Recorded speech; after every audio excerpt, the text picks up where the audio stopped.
Hi YouTube. Say hi. So this was at the Denver Chess Club, but the Thursday nights thing, and the section is supposed to be a premier section, meaning it's over 1700. But they have a stupid policy where if you win the section below that, then next month you can play up in the or in the premier section, no matter what your rating is. And it gets worse. It's not just for that month. It's for good. You're allowed to play up, no, at least like for the year. So I got to play a 1500, who I've known for a long time, and he's definitely not 1500 strength. He just doesn't take chess very seriously, and he like randomly resigns. He like gets bored. It's very strange, and he plays just the worst openings imaginable. What is the word? Imaginable. I was half expecting like, I don't know, some fucked up gambit. I have not played duck chess because I refuse to go on chess.com, but it looks interesting, so it's kind of sad because I would like to play it. Okay. Someone's barking, but it's okay. Oh yeah, and you know how I play Chris Motley like every tournament that I go to? So I basically played Chris Motley again. We refer to Chris Motley as Diet Wilf, and Wilf meaning Will Wolf, because they're similar and they're like best friends, and I think they're actually pretty close in strength too. They just happen to have a 400-point rating difference, but it's like, I don't understand why, because it felt the same. But anyway, and then Daniel had to play Chris Motley, so we were saying that we both played Chris Motley and we both played Will Wolf. I don't know if that's funny to anyone but us, but I thought I would include it. I don't know. Okay, so I played 1e4, because that's what I do now. Played e5. And it's like normal moves, right? And then, okay, and he plays this move, which apparently is a thing. It's like it's not bad. It's not good, but it's not bad. So, just looking at this, trying to figure out the point of knight g to e7, I thought maybe the point was that he's kind of threatening a6 now, and maybe, like, just trying to go after the bishop right away, because he reinforced the knight, or something like that. So, I played c3. I thought that might make sense. However, it's not a bad move. But what you should play here is knight c3, and if they play a6 here, I mean, they can't go here right away because the e-pawn hangs. But, yeah, and then they usually play g6, apparently. And Josh showed me this after the game, and this does look familiar. I feel like I have looked at this before, I just completely forgot it. And then you take on c6. And I was wondering why here, and why not, like, earlier. And it seems like it doesn't really matter. It might transpose. I'm not really sure if it matters. It might be because just like if you're just going by the computer what it likes. It likes to allow bad moves, like more possibilities of mistakes. So like maybe it wants to allow your opponent to do this, which would be really bad. But yeah, so you take, and then after d5 you play bishop c5, and this I remembered. I just didn't know this is how you got to this position, but when he was showing me this, I was like, oh yeah, bishop c5 here. And this is annoying to deal with for black. Not that. This. And it goes something like this. And then you get this position. And you have two bishops, and this knight is not so good, and his pawn structure is kind of weird, so is mine, but white is just doing very well here. So that's what I should do. I didn't know that. I mean, I did know it, but I I forgot or something. So I played c3. I don't know. I'm trying to learn. But then he plays g6, which in the moment I thought was kind of strange, because it's like taking a square away from your knight, and so knight g6 is another way to play this. G6 is good too, but it just felt strange to me. Like the knight felt very misplaced with the pawn here. And also, I should say that the point of after knight c3, thanks for the 4 months, Cheesy Gazebo, very poggers. So another reason I was wondering about, so when you take here, I was like, well, the reason they don't take with the knight, and this might be a reason for the move order, although it doesn't really make sense. It's just a guess I had, is here you just go queen d2 and you play h4. And the knight is very far away from the king and helping defend. But if you do it in this position, like if you take right away, this isn't as good for some reason, because the computer likes this move. I don't get it. It seems like a bad move to me. And then it wants to castle. I don't get it. White's doing very well here. I don't know why you would give up your dead squared bishop so easily, but I guess that's the reason for the move order, although I don't understand it. But yeah, you wait for him to castle so that he, kind of has to take back with a pawn. I guess. I don't really know.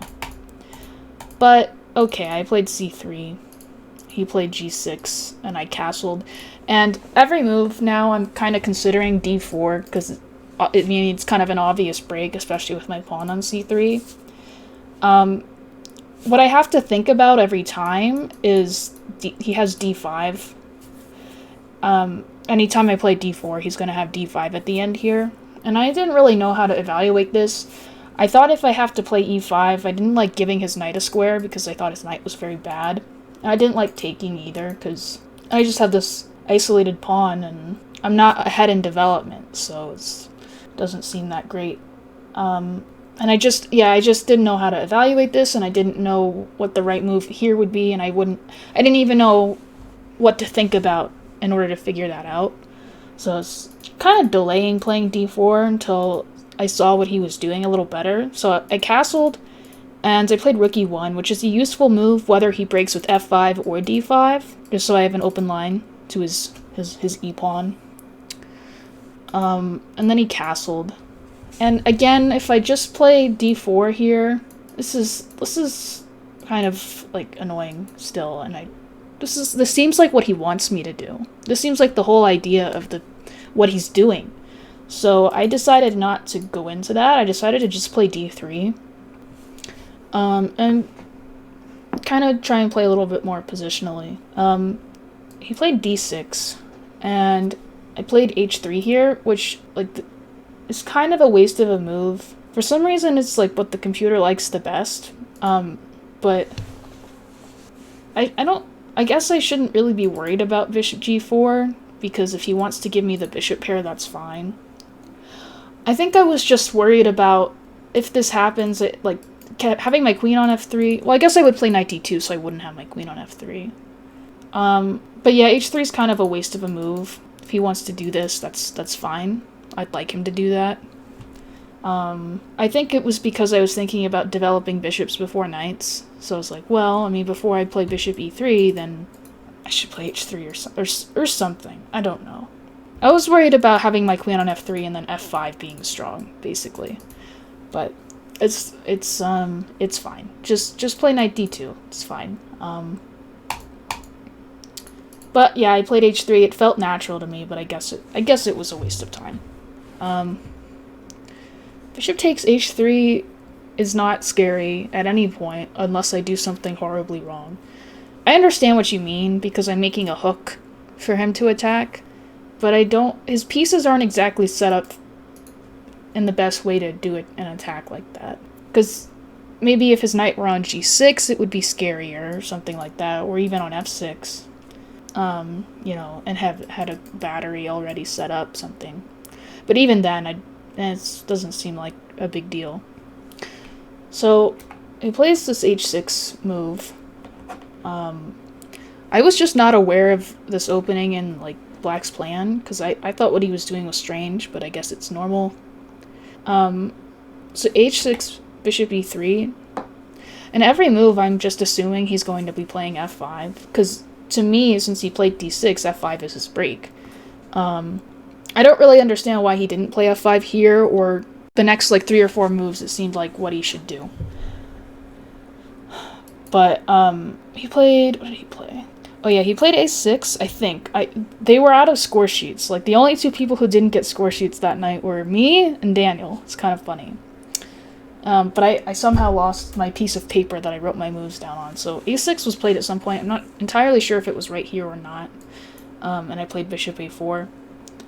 I thought f5 here. Still, I think maybe he's concerned about bishop b3 in this case. And just having the king sort of cut out. So, like, I did understand why he played what he did. So he played king h7 first. And I thought what he was doing was just nonsense, I guess. But, it's fine. So, but now that he's done all this weird shit with his king and made some weaknesses, now I actually like breaking open the center. So, it is actually a lot better to play d3 when I did, and actually d4 is the best move here. Because he spent all this time, like, just doing nothing and weakening his king side, so why not break open the center now? And plus, with this inclusion, and his king on h7, the bishop can come to c2 at certain points, and f5 is not really such a great idea anymore. So, I liked d4 here. And he was playing very fast. A lot faster than I was. I was spending, it felt like 5 minutes every move at least. And he was spending like 1 minute, maybe, a move. And here he played this strange little combination. So, he takes on d4, and I take. And he very quickly played d5. Again, I thought f5 here might be something to consider. Just because, you know, my bishop might be misplaced at some point. He probably did consider it, although I doubt it, because he just instantly played d5.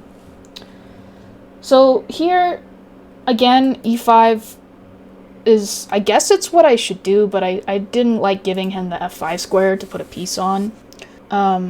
I suppose it's not that big of a deal, because if he puts a knight on f5, I can take and double his pawns, maybe? I'm not really sure. Yeah, I just do this, and then, you know, this is, I could play g4 at some point even. So, yeah, it's just kind of not a real thing that I'm worried about. But I decided to play knight c3, because I'd like to develop my pieces, especially because, you know, he's kind of behind in development, and his king is kind of strange. And again, he plays this very quickly. And I had already looked at this before I played knight c3. But, so takes and f5, this is definitely something I had to look at. And obviously, like, if I play something really dumb, like knight d2, then the bishop's trapped. And if I play knight c3, again he goes f4, and I just have to move... I have to move the knight backwards, and then I have to move the bishop backwards, which is definitely not something I want to do. But here I have knight c5, and his light squares are falling apart. This knight is a monster here, and if it ever gets kicked out, he's just weakening the light squares even more. And now I have an eye on this really nice e-file. My rook is already prepared to do something there. And when he plays f4 like he instantly did, it looks a little scary because he's forcing a defender off of the d-pawn, and he's got a lot of dudes looking at it already. And if I just play something like bishop d2, then maybe he can get away with knight takes d4. But I was thinking bishop c3 here, and I don't know. Maybe this is okay for him. But I have bishop c1, which is a very strange looking move. So yeah, I'm putting a piece back where it started, and I'm blocking the rook from developing. But, okay, he hasn't developed his rook or his bishop, so it's not that big a deal. Plus, I keep this line open. And I should note that, yeah, there's 1, 2, 3 dudes looking at the pawn, and I only have 1, 2 defending. But if he, you know, does mass trades, if he takes this way, then I have rook takes e7, check. And then I take on d4, and I'm doing great here. It can be a little scary because of, like, f3 at the right time. But, I mean, at the very least, maybe... I'm thinking about just playing bishop d2, and if he takes, I mean, he's just lost. So, it looks a bit scary in the moment, but thankfully my queen is on the f-pawn, and it just works out perfectly. So that's why bishop c1, it's defending the pawn indirectly. Also bishop h6 was also good, but I like bishop d2 better. It's kind of cool looking. Okay, so bishop c1, and yeah, this whole game I felt like I was on the verge of I felt like I had to make the best move every move, or something very bad was going to happen. And it's true, I had to play very accurately here. My opponent made the just a really ugly looking move here. I was thinking maybe queen d6, something like that, and just trying to stop my knight from coming to e6, because almost regardless of what you do, I'm putting my knight on e6 next. Sometimes even my rook, if I want to be fancy. Although, just putting the knight there and forcing you to give up your light squared bishop is a death sentence. Because of all these weaknesses you have around your king. It's just bad. So yeah, it's really hard for black to find a move here. Queen d6 was the only move I ever really considered, because it stopped that threat, at least for a little while. But he decided to force me to put my knight on e6 and make a weakness in the process. So I didn't understand this, but I was happy to go through with it. Now I have this rook here, and now there's tactics. There's tactics here. So this knight can be overworked at some point, because it's guarding the g-pawn and it's guarding the knight on c6. And, you know, there's a lot of different things I can do to put stress on the knight on c6 and the pawn on g6. Like queen c2 would be one option. So he sees this, he plays b5 to, you know, decrease pressure on his knights. And here I couldn't decide between bishop b3 and bishop c2. They're both good options, but I just couldn't figure it out. So one move is better than the other, but the reason isn't really obvious. I don't really get it, actually, if I'm being honest. So I played bishop c2, which is not quite as good. The only thing that I didn't like about bishop c2 was that maybe he goes here. But then I go bishop b3, and I'm like, okay, well, in this position, it's my turn. I've won at tempo, so this looks good. But he goes queen d7 here, and I was like, okay, I play queen e2, and what's the problem? Like, if he plays rook a to e8, then I think there's d4 here, or d5. And if he takes this way, I have this, and if he takes with the queen, I still have this. Oops.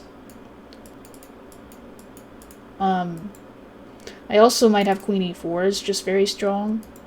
So I don't really get it. I don't know why I would want my bishop on b3. My only reason that I considered it was to stop him from doing this, but when I realized that if I play bishop c2, he plays queen d5, I go bishop b3, and then I'm up at tempo, then I can see the idea of having my bishop on b3 and that being useful.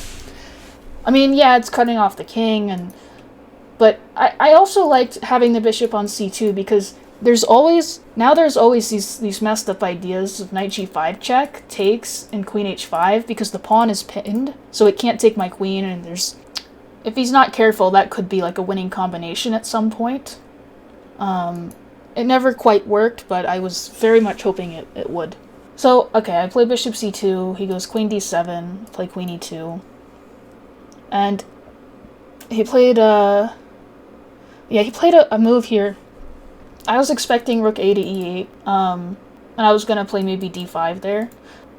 But then he played knight f5, which is actually a really annoying move.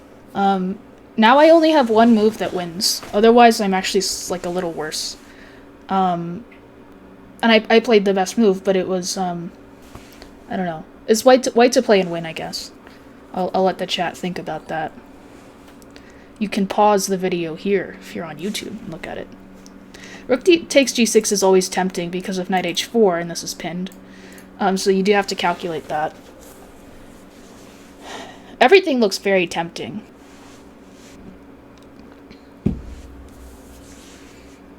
So, Well, look at rook takes g6. So he takes it, and if I just do this, if I go king f6, then this is actually winning for white. Is you just take this. You blocked your rook. But unfortunately king h7, and you're out of steam and you're out of pieces, and there's just, what are you just gonna trade? It's just, you're just down material. So rook takes g6 doesn't work. So the bishop takes f5. And point, what is the point? Because it feels kind of wrong to give up your light squared bishop when all of his problems are on the light squares. Yeah, so he has to take with the pawn. Because if he just blindly and quickly recaptures with the rook like he did in the game, there's queen e4. And this is going to be very brutal. So after takes, I mean, you only have one like really good move here. It's kind of obvious though, bishop takes f4. And I'm just up a pawn, and all his pieces are terrible. He has no king safety, and his pawn structure sucks. It's just probably an easy win. Rook c1 is coming. He has to play like rook a to e8, and then I have d5. So yeah, it's just terrible. So bishop takes f5 is the only winning move. If he plays something like queen e4 right now, then he can just do this, you know.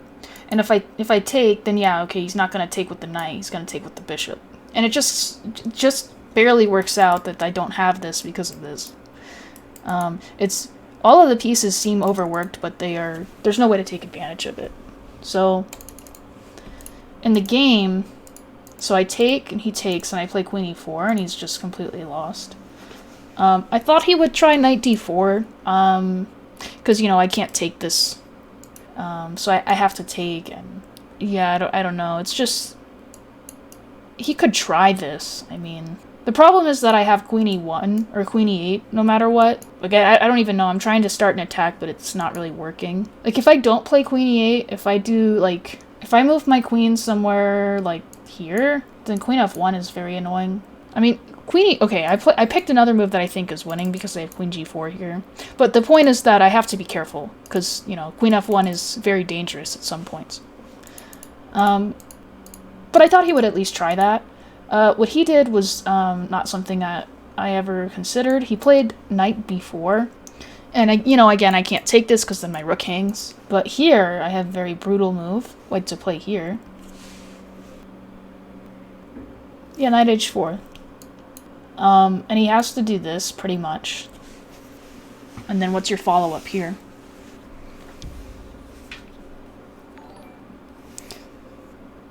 So if we just take the rook,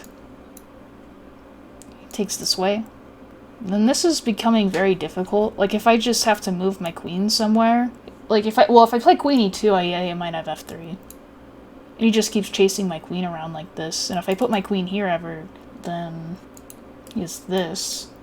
And it's like, I have to be extremely accurate here. I have to play like rook e7 or something. But, yeah, if I'm not careful, I could be losing. Like, queen e1 is a losing move. So just, well, knight c2, but... So, I saw that, and I was like, why would I allow this when I don't have to? But yeah, knight takes g6 is, a crushing blow. And it's very, very pretty how this works out. If he plays rook f6, you know, just trying to disrupt the harmony of my pieces, it doesn't matter because I can take this. And yeah, if he takes with the bishop, he's not defending f8 anymore, so that's a fork. But if he takes with the rook and he's defending it two ways, it doesn't matter because it's still check. So rook f6 is not working. Nothing is working. He tries knight c2, I think. I guess maybe he thought I was just gonna take this. But this is check. And he touched his queen, and I was like, "You're in check." And he was like, he put it on g2, and then he put the pawn on f3, and he stuck out his hand. And I said, "Do you resign?" And he said, "Yeah." I was like, "All right." And then I put the pieces back and shook his hand. He's been known to do shit like that. Like he's like it's like a legend that Scholastic kids are told in Colorado. It's like, don't ever shake your opponent's hand without them actually saying if they resign, because they might do the Will Wolf and stick out their hand like they're resigning, and you go to shake it and they say draw, and then, you know, it's like Scholastic chess, so it's like lots of tears happen. It's like, well, he didn't say he resigned. Anyway, I'm still traumatized by that. But anyway, it was like very interesting game, I thought. We drove an hour there and an hour and a half back because of traffic, so I could play a 1500. But, I don't know, I thought it was interesting. I mean, I enjoyed doing this, but, yeah, I don't know, I used, like, almost all of my time to do this, which feels weird, because my moves were pretty natural, but, yeah. I had fun. I had fun playing chess, so that's all that matters. I would give him a pile driver as soon as he touched g2. Well, I'm a nice guy. Can black try rook f6 earlier, like before the knight moves? What? Like here? Oops. Here I have this move. Or wait, no, not that move. Because then he just takes. So takes... Wait, what? Oh, I have this? Maybe? Was the thing? Maybe I have this move? Or knight e5? Maybe I, I was thinking I could go here. But, I don't know, I don't think that's really that great. I guess I play bishop f4 is very strong, again, because of this idea of rook c1, and I'm attacking both these things. Rook c1 is a very hard threat to stop. I mean, knight e5? Takes. And he has to move the bishop somewhere. Could play e6, could play rook c1. And I don't know, like, yeah, I haven't won. I'm up a pawn, but this position is probably like at least +3 for me because his king is so weak and my pieces are so active, my queen is centralized, and this is a passed pawn for 1, so it's worth a lot more than just being up a regular pawn. You know what I mean? Didn't queen e4, rook f6 hold. Oh, that's what we just looked at. Yeah, so I don't have this. Like, it feels like I do, because, like, if he takes, I have this. But, he just takes there. Or, no, he doesn't do that. He takes here. Sorry. And then I'm down in exchange. So, yeah, I can't do that. But I think I take it. I think taking is good. And then I think bishop f4 is very good as well. And you just, you know, you have to step out of the pin. That move feels forced. And then this move seems obvious to me. And then, yeah, I don't know where you want to put your bishop. I guess you don't have to move it right away. Like c5 or something, and rook c1. I mean, this pawn is worth a lot. I don't think I'm +1. I think I'm like +3 or 4 here. Turn on the engine, I guess, so I can satisfy the gamers. Okay, so I'm +3.6 here. You can just look at his king and kind of assess that, and look at this pawn. I mean, like, if you take off all the major pieces, this is a win. You trade queens, it's a very easy win. Yeah, just look at the pawn and look at the king. My king is worth, like, 3 of your... I mean, my pawn is worth 3 of your kings. Just IHOP things. What are we talking about? No, this wasn't even at an IHOP. This was at a bridge club. That's where they have the Thursday nights. Hey, so wait, I know. Over the board starting in 2 hours. Any tips? What's the time control? You meet under a bridge, yeah. 90 + 30, my favorite.